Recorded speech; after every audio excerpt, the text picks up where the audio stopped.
And hello and welcome to another video on my YouTube channel. My name is Ray Lavery, and as of yesterday, actually, I am now 4 months on testosterone. So what have I got to report for this month? Well, after the 3 month period, I went and I, of course, like I think everybody should be doing, got my bloods done just to figure out where the hormone levels are at and what's happening. And I was very curious to see what the results were going to be and what the levels were, even though I don't really understand what all these level things mean. But anyway, off I went and I did it. And yes, so as it turns out, my testosterone levels are quite low. So the way that the blood samples came back is measured in mNOL, and I am 6.25 on the testosterone level, so 0.625 rather, should I say. And according to my gender doctor, that should be somewhere between 1.5 and 3. So incredibly low, and much lower than I was anticipating. But then at the same time, as I think I've mentioned to you before, I started off on a slightly lesser dose, just to give my body a chance to adjust. But anyway, the long and short of it is that now that the dosage has actually been increased, so I was on 2 pumps a day, I'm now on 3 pumps a day, and each pump is 16.25 milligrams, or whatever the term is on that one. So anyway, 50% increase in the amount of testosterone that I'm taking. So I'm quite happy just to see where that is actually going to take me. Obviously, we want to get the T levels up to the right level, but I don't want to rush things particularly. I'm happy to give my body a chance to adjust to this, which of course slows things down just a little bit, but not really very much, to be honest with you. And based on what I'm looking at in myself and other videos on YouTube, I don't think there's much of a difference. I seem to be progressing at pretty much exactly the same rate as everybody else. So it will just be interesting to see what happens once the doses are increased. And they have been actually increased for the last 2 or 3 weeks. I had noticed on the lower dose that the libido had sort of like gone back to sort of normal. And other than that, really no other changes to mention whatsoever. Since the dosage has gone back up, that libido has increased again, which I think I'm actually happier about, but still nothing like the level where it was in the first month or so, when concentration was incredibly different, or not different, difficult. So yes, so what also surprised me on my bloods was that my estrogen level is still quite high. So that measures at 925 mNOLs, or whatever it is there, which gave me a green tick, and that green tick essentially means that's in the normal levels of a female of my age, which means it's still pretty high in there. Now, I don't have a period or anything, that all that sort of stuff has stopped, so obviously there's quite a battle going on between the testosterone and the estrogen in my body, which is fine, but the levels were higher than I thought they were going to be, which is, I suppose, nothing more than just a little bit interesting. As the testosterone levels increase, obviously the estrogen levels will start to drop down to what a normal level would be for just a regular guy. How long that's going to take, we just don't know. Everybody is different. Now, the doctor did say that it just does depend on what day of the month you do your tests. So even though there's no physical signs of periods anymore, your body still is going through a cycle. And so obviously your levels are higher and lower at different times of the month. So if you get your blood test done on a time when that was when your estrogen levels would peak, that would obviously show up that higher level. I honestly don't know what the story is with that one, because I don't ever pay attention to it. I never have. A period used to be a surprise to me when it came, because there was never any sort of indication. So I was very lucky in that point. So the point is that the estrogen levels could actually be a lot lower but it's just a question of which day I got it tested on, and it's likely I got it tested on a point where the estrogen level would naturally have been higher, but we don't actually know. I don't know. And I don't know how to figure it out. I'm just mentioning it because I thought it was bizarre. So we'll see what happens with those levels. Obviously, there's another 2 months to go before the next blood test. I'm hoping that I can kind of swap over to injections at that point, simply from the convenience point of view. I want to do a lot more diving and going away on holiday, which means a lot of sweating and swimming and stuff like that, and it means I have to stay out of the water and things like that if I need waiting for the gel to sort of soak in and do its thing. So I'm hoping that that will be the case, and also the fact that the actual sort of vials for the injections are much smaller if I even need to take one with me, whereas I need to have check-in bag if I'm taking the gel with me, which I will be on this particular time. Anyway, there we go. So what else is happening on that front? I think my voice definitely has changed. It's funny, again, when I talk to people, they're like, not at all, really. But again, it definitely has.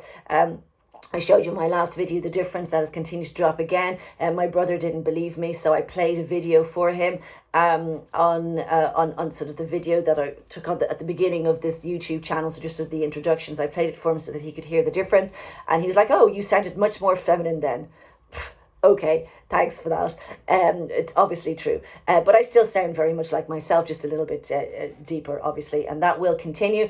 And I have been told that over the next 3 months that is really going to increase a lot, particularly with the extra testosterone levels. So we'll see how that progresses and what actually happens there. So other things that are happening is that I did say to myself that, I'm like everybody at my stage, it's all about sort of like, when am I going to get a beard and all this kind of stuff. With the genetics that I have, probably never. But I thought that I would give it a go and see if there was a way that I could actually help it. Now, I didn't want to do this at the early stages because I just thought, well, look, if you're putting another hormone in your body, just let your body adjust to that before starting to put any other sort of chemicals. So, as I'm sure you all know, the only way to really sort of grow any sort of facial hair whatsoever, if you have genetics that doesn't grow any facial hair, is to use minoxidil. And so I've started on that journey. I did say to myself, look, start at the 3-month period. I started about a week early because I got an order through and I was just too excited to wait. So I did that to see if that would actually make a difference. And I have to say that it does. Now, the first thing that I did was I ordered this one here, which is available in the UK. It comes sort of like a 3 months. It's not very much. It's like sort of 30 quid over a 3-month period. It was not really very expensive, I think. And what you do is you've got to put it on your face twice a day. Now, usually if you just buy sort of the Rogaine version of it, it has a lot of chemicals and things that dry out your skin. So I didn't want that. So this particular company, Freshman, they've taken all the crap out, essentially. So if you want to use it that way, then it just means that it's not going to dry your skin. You're not going to get as irritated, which is why I went for that. Also, there's a lot of dogs in the house here. And one of the things on the internet, if you read up about it, is that people are panicking about poisoning their cats and their dogs. And obviously I don't want to do any of those things, but somebody else pointed out on one of the forums that basically millions and millions of people are using this minoxidil every day, and the amount of people who are actually killing their animals are really small. These are people who are doing stupid things, or dropping it on the ground, or letting their dog or cat lick their face and stuff like that. So obviously, if you just take a bit of care, that's not a big deal.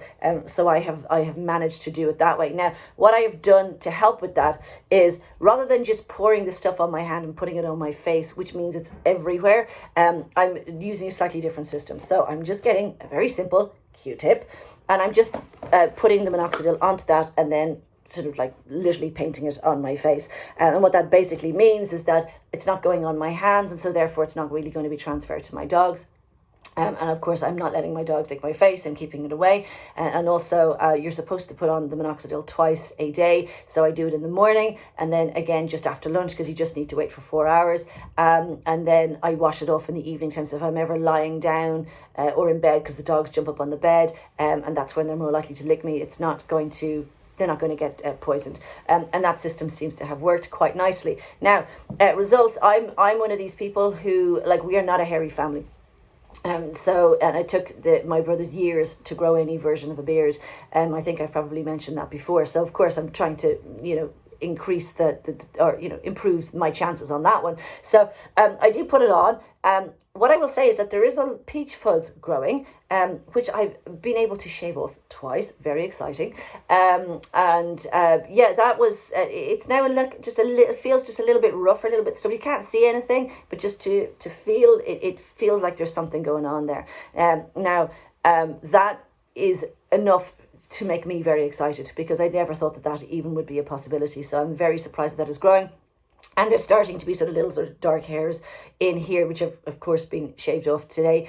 But those little dark hairs, it kind of just looks like I just got some dirt on my lip, which is a bit sad. So I'm going to keep it shaved for quite a while. I mean, I'm talking about I'm shaving once every 3 weeks type of thing. So it's not really a big deal, but it is exciting to see that something is moving on that, and certainly there is definitely stuff growing. I can feel it, but it's not visible, and like everything else that's happening at the moment, it's only visible to me, but I'm happy enough with that change. So that's kind of all I had to say today.